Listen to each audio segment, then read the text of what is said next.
What is going on, everyone? My name's Boit, and I'm back with some more Age of Mythology, the Titans action spawning in the blue color, playing as Isis. His name is Punkstar. His opponent today in the red color playing as Thor. His name is Tigerboss. Game number 2, first game going fairly easily over to Tigerboss's hands, but this is a different game, a different you, a different me. And we'll see how things are going to go here as Tigerboss, he has found some zebra over here. But there it does appear to be hunt in his main base with the Aurochs there. It's not a big problem because he's found these zebra, but he will have to walk over there. And in actuality, low-key, saving this hunt is not a bad thing because there's a lot of options here that are really, really difficult to deal with as Norse against Isis. And they all get countered really hard by just having hunt in your main base. Like, for example, if I play on a tundra map here with Egyptian against Norse, and the spawn is like max caribou plus Aurochs, oftentimes I feel like as Isis, if I go for a Anubis play, or a classical fight play, I'm actually saying there's no chance for me here. Because if your opponent plays that situation correctly, you're not able to find the advantage and you find yourself losing. So you have to actually go a different direction there. So in a way here, Tigerboss is both fortunate and unfortunate. Infortunate. He's both fortunate and not fortunate here in this game. So we'll see how he's going to manage to do this. He does pull the dwarves off of gold here for some reason and onto wood and builds a ox cart. Not sure what's going on there with his build, but he's having some problems there early game. We'll see what Punkstar's plan is.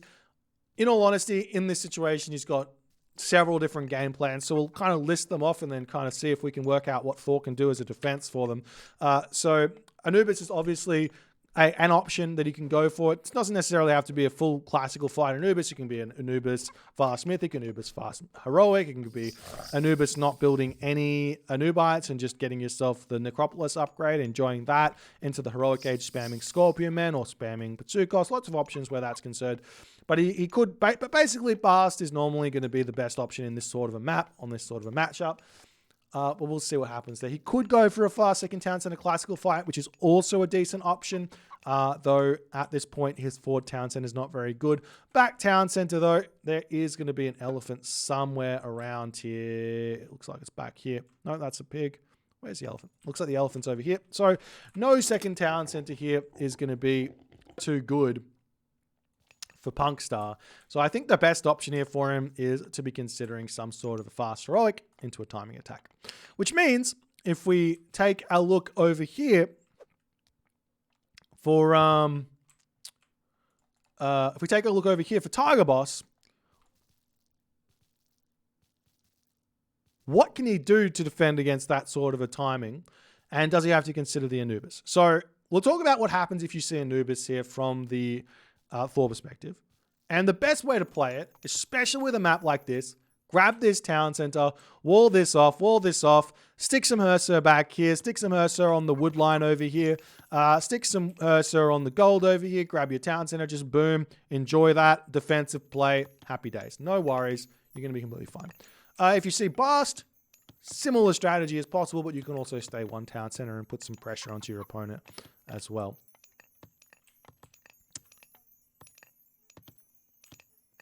So we see some more houses coming up. Pandora's box on the map as well as Gaia's Book of Knowledge. Both relics very, very average there. Was that Pandora's box? Does give you extra myth unit, reduces the myth unit training time, but there's already like a cap on how fast you can train myth units. So I don't like this relic so much. The cap is, I have a cap of how much favor income I can have. One monument, 2 monuments, 3 monuments. The only time it's really ever useful is if you've got 5 monuments training something that costs very little favor, which doesn't really exist, and you wouldn't want to do that anyways. Like, say you have 5 monuments out trying to build a Nubites, you probably would be in the heroic age or the mythic age able to build Scorpion Men or build Phoenix or build Mummies, which are much, much better. Nonetheless, Avengers, whatever. Freya coming through here for Tigerboss. A little bit of disrespect to the Anubis here, though. Valkyrie are a decent option against the Anubites because they actually counter the Anubites fairly nicely on the low numbers. Why? 5.5 speed, 60% hack armor, 12 damage, 375 HP, compared over here to Punkstar, whose Anubite is about to pop out, and we will compare the difference here. Where are you, buddy? There you are. 13 damage, so slightly more damage, but less speed and less HP. As the Pharaoh moving forward here for Punkstar, it's a very, very easy defense here from Tigerboss. You can either grab yourself watchtowers, which is very simple. It looks like he wants to get a town center here, so he's going for that one. I like this player. Immediately going to be attempting to counter the Anubis here. And if we take a look at Punkstar's perspective, he's got no idea which way to go. And unfortunately for Punkstar, he's guessing, or he's actually not going that left way. So he doesn't really know what's going on here. But he's guessed the wrong way anyways. If he walks down to the left side, he will be able to hit these villages on this gold mine. But little does he know, there's a perfectly safe gold mine over here. If this town center gets up, life's going to be really, really tough. If he finds the town center though, man, life's going to be tough for Tigerboss. Now, if we take another look at Punkstar, he sees 1, 2, 3 town centers, and he is searching for this town center. So super unlucky where that's concerned. I do think you can kind of make. He could have got this Anubite out scouting. He should have been able to find this town center, and he should have been able to put some pressure onto it. But Tigerboss is going to get it up. He's going to be in a good position. Punkstar's getting his armory. It looks like he's going for a fast heroic off of this one. And I like this. I think that a fast heroic, 2 monuments, get Necropolis. Does he have that one? No Necropolis here, I don't think. But get Necropolis out at some point and spam those Scorpion Men. Maybe go 3 monuments here as well. Wouldn't be a bad idea. Spam those Scorpion Men. Enjoy that. Put a ton of villagers on wood. And just spam Chariot Archer, Scorpion Man. Really tough to defend, especially for the great snipe there from Punkstar, especially for the Freya Thor as well as that Valkyrie. Taking a lot more damage here. The question is there a position at which this Pharaoh can actually sit here and get damage done? Looks like the answer is a resounding no here, as that tower completely protects the dwarves. And now the Pharaoh looks like it's going to get taken out here. Oh, a couple more units going to come in. See if they can snipe down the Valkyrie before retreating away. Doesn't quite get it at 19 HP remaining. Still trying to micro this one. But it looks like the Pharaoh will get taken down. Forest Fire. Forest Fire is such a silly god power. I mean, it is what it is. What can you do? Here's a question. If you could change Forest Fire into any other Norse-related god power, what would you change it into? What would you make this god power? Because it's not like the Norse were the only ones who had forest fires in the world. So it's not like this god power is specifically Norse. What would you change it into? Just change it into something else that's, well, what would it be? Think about what's Norse in your brain, and what would you make it? It has to be classical age. It can't be like a destructive god power like Great Flood. Though maybe some sort of a flood would be possible. Anyways, onwards and upwards. The avalanche is actually doable, I think, because there's a thing in the game that you could totally make that work actually. Anyways, nonetheless, we see some axemen coming out for Punkstar. He is going for Nephthys. He's utilized his prosperity. He doesn't have pickaxe, so I'm incredibly upset. I am so upset at this that I'm going to go on my rant again. Save prosperity for shaft mine. Damn it. Why would you not save it for shaft mine? Just save it for shaft mine.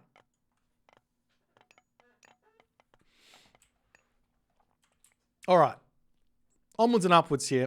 Punkstar moving across the map. We see the walls up already for Tigerboss. He is playing the most defensive game of his life here, ladies and gentlemen. He's just finished up on all the hunt on the back of his base. He's got tons of herdables going through Skadi at this point. This is putting Punkstar on a bit of a timer here. Punkstar does not have access to Eclipse here, so the So the frost effectively hard counters. The frost effectively hard counters the what is it? Hard counter? The ancestors. Or at least it trades 1-for-1 for the ancestors then. As we do see the Scorpion Man getting pushed back.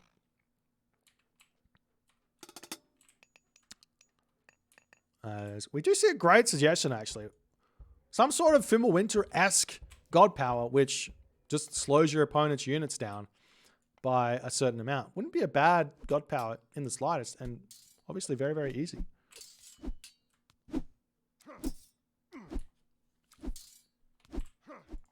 As the Ursa does end up getting taken out. No, 5 HP remaining. And we do see a hill fort coming up on this gold mine. Very, very important to defend this one. His home gold mine is going to be expiring, so he just needs to put like triple hill forts down here or something as well. As the gate does end up getting cleaned up.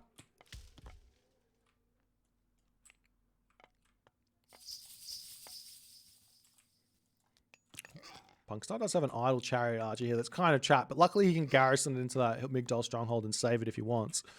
As Punkstar still looking around the map here. Now the question is, where to next? We see funeral rites coming out.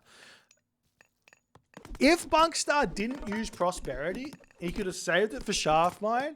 He could have put every villager onto gold once all the food was eaten here. He could have chucked a market down, and he probably could be going to the mythic age at about 13 minutes here. This is the strategy that I think that a lot of Isis players are missing with the hold prosperity idea. It's that you don't necessarily need that extra gold. Just get yourself upgrades instead, and you're fine. So you do see very early frost here from Tigerboss. I'm not sure why he did that. I think he thinks he's got Eclipse coming. But this is great for Punkstar. He's now got the ability to use an Ancestors.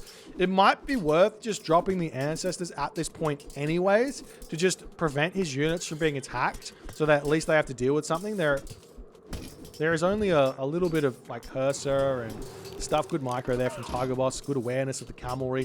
Gonna be able to take that one down really, really quickly. There's more units coming through. Copper shields coming through as well for Tigerboss. Pickaxe finally coming through for Punkstar in this game. As the chariot archer retreating back. And the raiding cavalry getting some good damage done onto these chariot archers from behind here.